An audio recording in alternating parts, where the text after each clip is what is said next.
Olá, turma! Sejam todos bem-vindos a mais uma aula de História. Eu sou o professor Eberson Cardoso, serei o seu professor nesta aula de hoje. E por falar nesta aula, vamos lá ver qual é o tema da nossa aula? Olha só, e a aula 11 é a nossa revisão e avaliação. Isso mesmo, a gente vai lembrar um pouquinho aí dos conteúdos que foram trabalhados já durante as nossas aulas. Então, vamos lá para a nossa aula.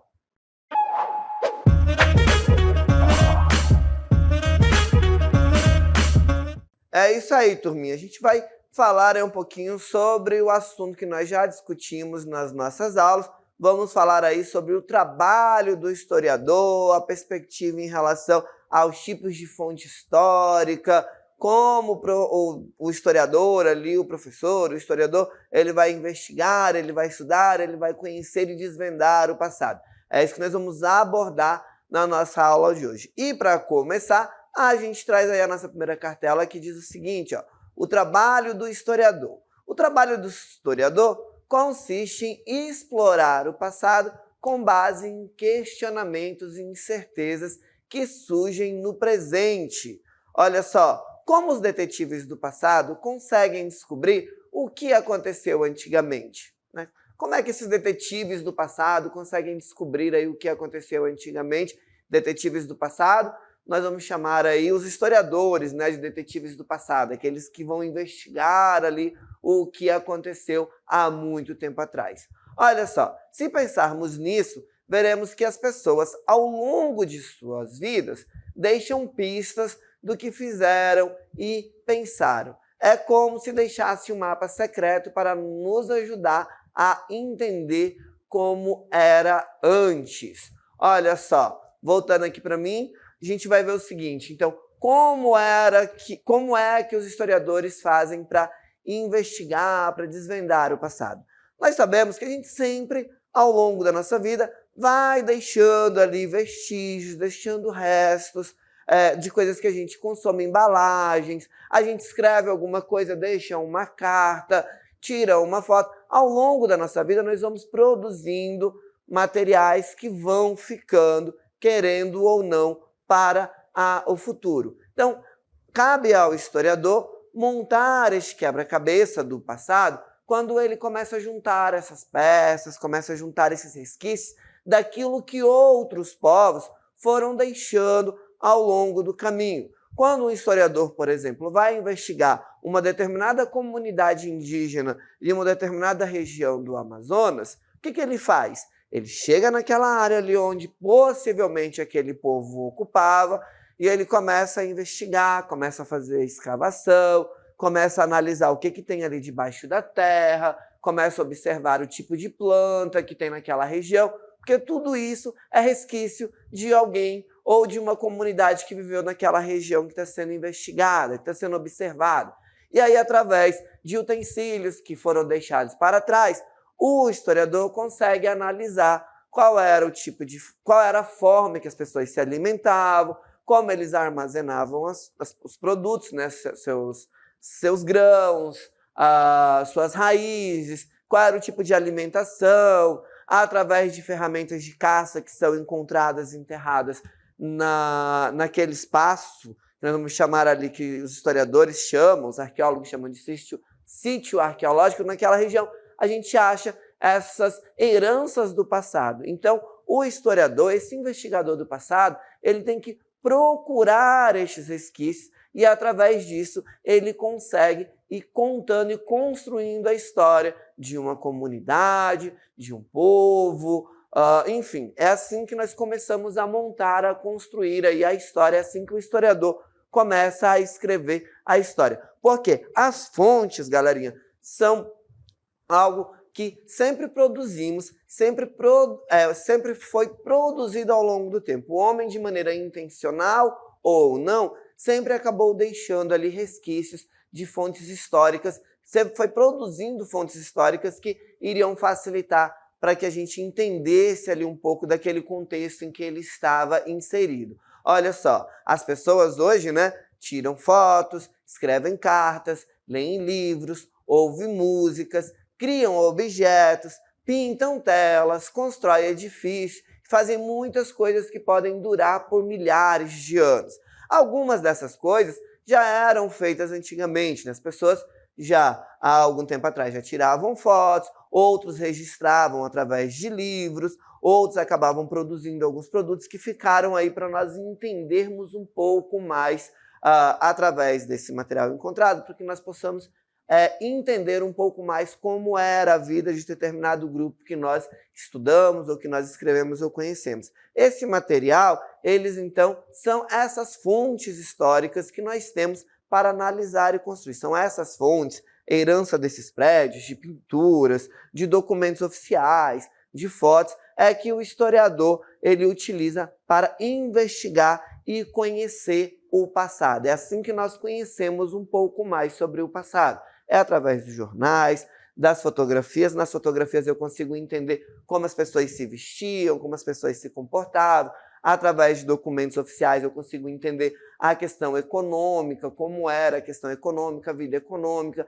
Através de resquícios de grandes construções eu consigo entender aí como era a moradia das pessoas no passado. Olha só, quando o historiador usa essas evidências deixadas pelas pessoas em suas pesquisas, esses vestígios então recebem o nome de fontes históricas. E aí nós vamos entender mais um pouquinho o que é as fontes históricas, o que são essas fontes históricas. Eu acho que está começando a clarear, mas a gente vai tentar explicar um pouco mais para vocês entenderem cada vez mais o que são essas fontes históricas. Olha só, as fontes históricas são como pistas do passado, como cartas, objetos antigos, pinturas e fotos que os historiadores usam para entender como as pessoas viviam e o que aconteceu antigamente. Essas pistas ajudam a montar quebra-cabeça da história, a montar o quebra-cabeça da história. Então, esses resquícios, esses objetos antigos, pinturas,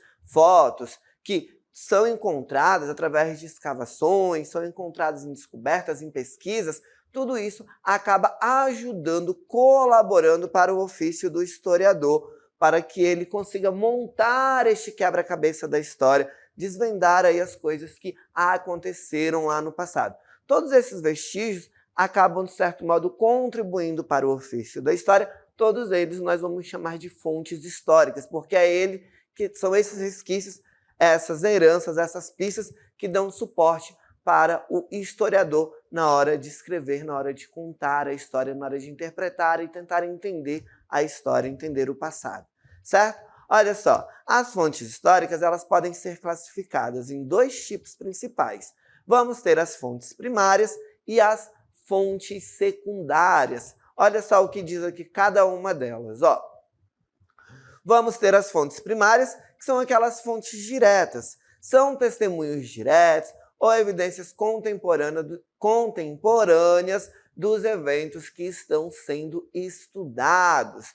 Olha só, exemplos incluem documentos originais, como cartas, diário, tratado, objetos arqueológicos, fotografias da época, registros oficiais e entre outros, tá? Quando eu estou falando de fontes primárias, são aquelas fontes que eu tenho acesso ali sobre aquele objeto que eu estou estudando. Por exemplo, se eu estou falando sobre Napoleão Bonaparte e sua amada, e eu tenho as cartas que Napoleão escreveu para ela, eu estou lidando com fontes diretas. Se eu estou falando sobre as múmias do Egito e eu estou analisando um sarcófago de uma múmia do Egito, eu estou lidando com fontes diretas. Se eu estou falando sobre como os povos nativos da Amazônia realizavam suas cerimônias fúnebres de enterro e pego uma urna funerária indígena e vou analisar essa fonte, eu estou analisando ali as fontes primárias. São esses objetos, são essas evidências diretas, tá? Desse objeto que eu estou estudando. E elas oferecem uma visão mais imediata, próxima dos eventos históricos. Aí nós vamos ter as fontes secundárias. Olha só o que seriam as fontes secundárias. São as fontes indiretas. Elas são interpretações, análises ou relatos feitos após os eventos em questão. Por exemplo, se eu vou falar de Napoleão Bonaparte, e do seu relacionamento com a sua amada. E aí eu não tenho as cartas, que são as fontes primárias, mas eu tenho um outro livro, uma outra análise de outro historiador que já fez essa análise e ele escreveu, e eu vou ler o que ele escreveu, aí eu estaria não mais usando as fontes primárias, mas são fontes secundárias, porque já é a interpretação de alguém em relação àquele fato. Se eu vou falar sobre as múmias, né, do Egito, e eu pego o trabalho de um historiador que já leu, que já escreveu e que tem ali uma interpretação sobre aquele objeto, então não é mais as fontes primárias, eu estou utilizando o material de outra pessoa que já interpretou aquilo e analisou aquelas fontes. Então essas seriam as fontes secundárias, olha só. E elas vão incluir livros, artigos acadêmicos, documentários e outros materiais que apresentam uma análise mais distante no tempo. Baseiam-se nas fontes primárias, mas oferecem uma perspectiva mais contextualizada e abrangente, tá? Continuando, olha só, se liga aí nessa dica do professor, olha. Antigamente, quando os historiadores estavam estudando coisas antigas, eles não tinham tantas fontes diferentes como se tem hoje em dia. Porque hoje a gente tem uma variedade gigantesca de fontes históricas que podem ser analisadas quando comparado à forma que se analisava antigamente. Porque lá pelos anos de 1800, as principais coisas que eles usavam eram papéis importantes do governo, eram leis, certidões de nascimento e até carta entre chefes do governo. Eram as pistas que os ajudavam a entender o que aconteceu no passado. Somente esses documentos que eram analisados, que acreditava-se que era neles que eram confiáveis, eles eram documentos confiáveis que podiam contar ali, se interpretar a história. Mas nós vamos ver que este pensamento iria mudar a partir do século XX, coisas novas como pinturas, roupas e relatos de viajantes também passaram a se tornar pistas importantes para nós entendermos o passado, sendo usadas pelos historiadores como fontes históricas. Então, a partir do século XX, esses resquícios produzidos pelo homem passaram também a ser observados e estudados como fontes históricas, porque até 1800 eles eram, de certo modo, ignorados. Documento oficial geralmente era, na sua grande maioria, o que era utilizado para se contar ali a história, para se escrever a história. E aí, com essa mudança a partir do século XX, esses novos elementos, como pinturas, roupas, relatos de viagem e outras coisas, passaram a pertencer ali ao grupo de fontes históricas. E com isso, uma série de documentos passaram a ser vistos como úteis no trabalho dos historiadores, tá? E aí, em relação aos historiadores, olha só, os historiadores têm ideias diferentes sobre como eles estudam o passado. Alguns historiadores vão dizer que eles estão construindo o passado de novo. Outros falam ainda que estão contando histórias antigas. E tem até aqueles que dizem que estão entendendo o passado com base no que tem por perto, certo?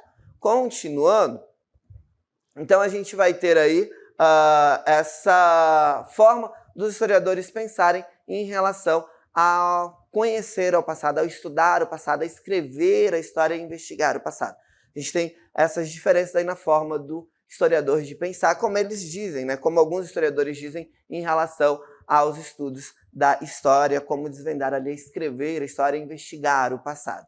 Voltando a falar das fontes históricas, a gente vai ter também as fontes históricas classificadas em fontes materiais e fontes imateriais. Olha só essa classificação que o professor trouxe aqui para vocês. Nós vamos ter aqui as fontes materiais, que são os produtos ou objetos físicos produzidos por mãos humanas. Sendo assim, documentos escritos, pinturas, fotos, vídeos, roupas, construções, objetos e, entre outros, são considerados pelos historiadores como fontes materiais. São aquelas fontes que nós podemos pegá-las, tá? São fontes materiais, são fontes palpáveis, uma fotografia, uma roupa, através de uma roupa eu consigo analisar como era a vestimenta lá da época das princesas nos grandes castelos.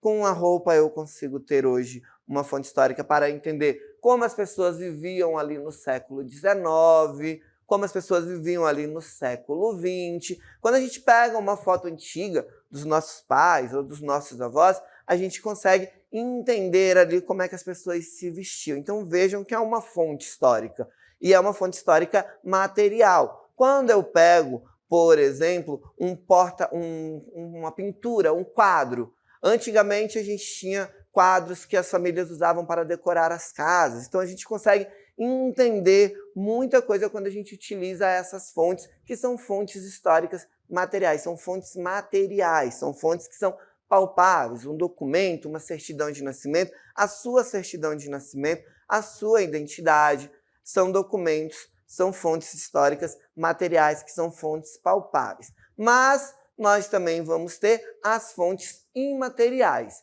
que são uma novidade, não muito nova dentro do trabalho dos historiadores, e nelas estão incluídos os relatos de pessoas que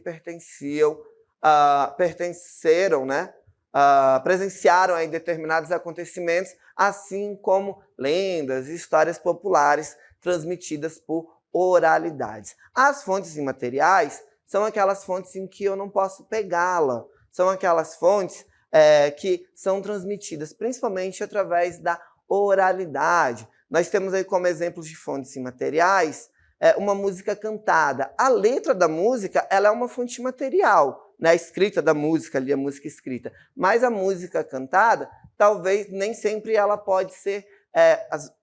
nem sempre não. A música em si ela é imaterial. A partitura, a letra da música ela pode ser material, mas a música ali cantada ela é imaterial. Uma lenda pode ser... uma lenda ela é imaterial porque ela está ali na imaginação das pessoas, ela vai se estender ali através da oralidade por anos e séculos, né? Vai ser contada aquela história. Então, a gente tem as fontes imateriais, que é algo que alguém viu, alguém ouviu e contou, alguém presenciou. Essas são as fontes imateriais, são aquelas fontes que nós não tocamos, tá? Então, a gente vai ter essa divisão das fontes, as materiais e as fontes imateriais, tá? Além disso, nós vamos ter o seguinte, olha só. As fontes ou pistas do passado podem ser divididas em dois tipos. As que foram feitas de propósito e as que foram registradas sem querer. As fontes feitas de propósito ou voluntário são algumas pistas que foram criadas de propósito quando alguém decide escrever ou desenhar algo para contar aos outros o que aconteceu. Quando o documento emite um governo falando sobre a questão econômica, quando o governo emite algum documento falando sobre os dados, por exemplo, da educação ou da saúde, há uma intenção naquilo. Quando a gente escreve uma carta, um chefe de Estado entra em comunicação oficial com outro chefe de Estado através de correspondência, há ali uma intenção. Então, são fontes históricas que houveram ali uma intenção, foram voluntárias, havia um motivo da elaboração daquelas fontes serem criadas. Assim como nós vamos ter também as fontes sem querer, ou as fontes involuntárias, né? São outras pistas, outras pistas são registros que as pessoas não pensaram em guardar, mas que acabaram sendo importantes para entender como as coisas eram antigamente. Mesmo que não tenham sido feitas de propósito, elas nos ajudam a descobrir como as pessoas viviam no passado. Então a gente vai ter essas fontes involuntárias, que são aquelas fontes que não têm ali o objetivo de fazer com que as pessoas lá na frente entendessem o passado. Como, por exemplo, uma urna funerária, quando ela é feita aqui pelos povos indígenas para enterrar, a gente não pode afirmar que havia ali uma intenção de que aquelas urnas servissem para que arqueólogos, historiadores, estudiosos viessem a entender como era feito este processo. Faziam que era uma questão cultural, havia uma tradição, havia seus costumes na forma de realizar aquelas cerimônias fúnebres ali para enterrar as urnas funerárias. mas elas acabaram se tornando ali uma fonte involuntária, porque através dessas fontes a gente consegue entender o passado, entender como esses grupos viviam.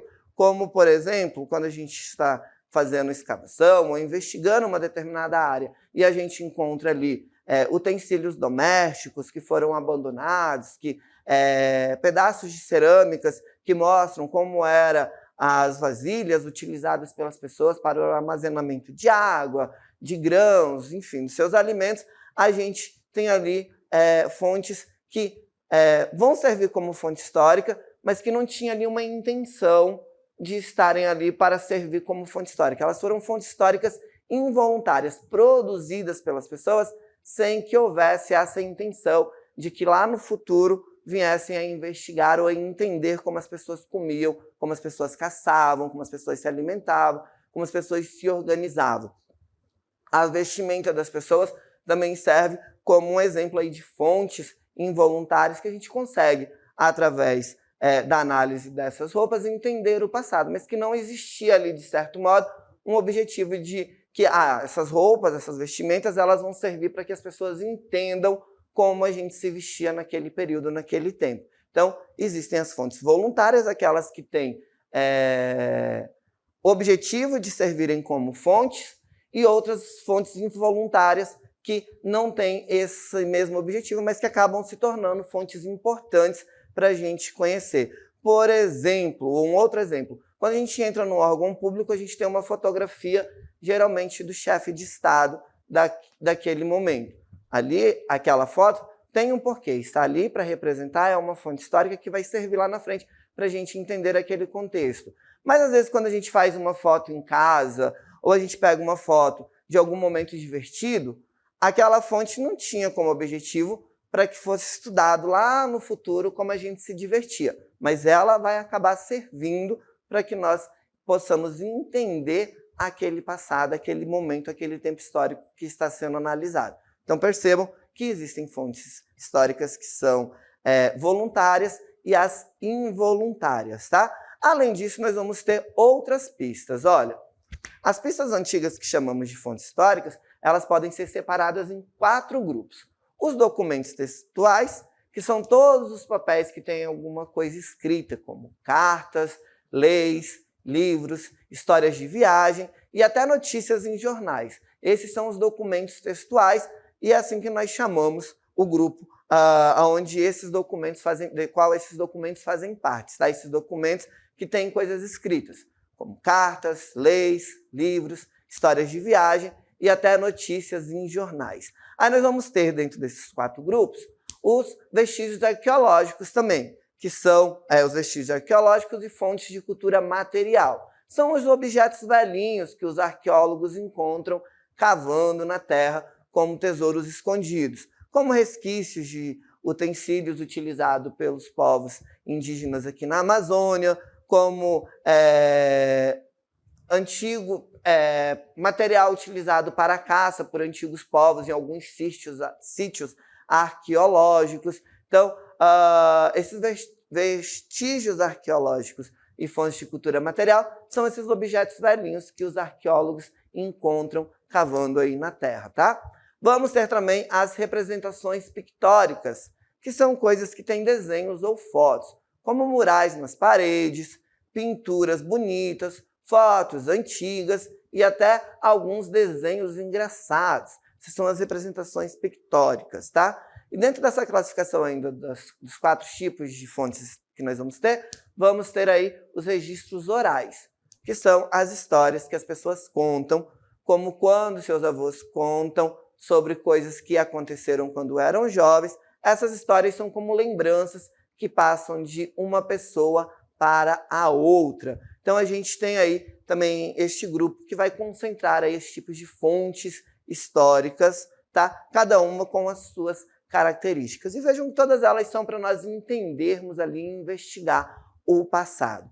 E a história, ela também vai utilizar, ela vai ter a ajuda aí na sua escrita, na sua pesquisa, na elaboração de outras áreas do conhecimento. Olha só, para entender certos assuntos, os historiadores precisam buscar conhecimento também em outras áreas, como a arqueologia, a antropologia, a sociologia, geografia e até mesmo a economia. Isso significa que o trabalho do historiador está conectado ao trabalho de outros pesquisadores. A história, olha só, ela não é algo isolado, é como uma peça que se encaixa em um quebra-cabeça maior e todas as áreas do conhecimento juntas nos ajudam a estudar a vida das pessoas ao longo do tempo. É como se fosse um grande time de pesquisadores trabalhando juntos para entender o ser humano e a sua história. Certo, galera? Espero que vocês tenham entendido aí um pouco mais sobre as fontes históricas. O professor vai encerrando por aqui, a gente se encontra aí numa próxima aula.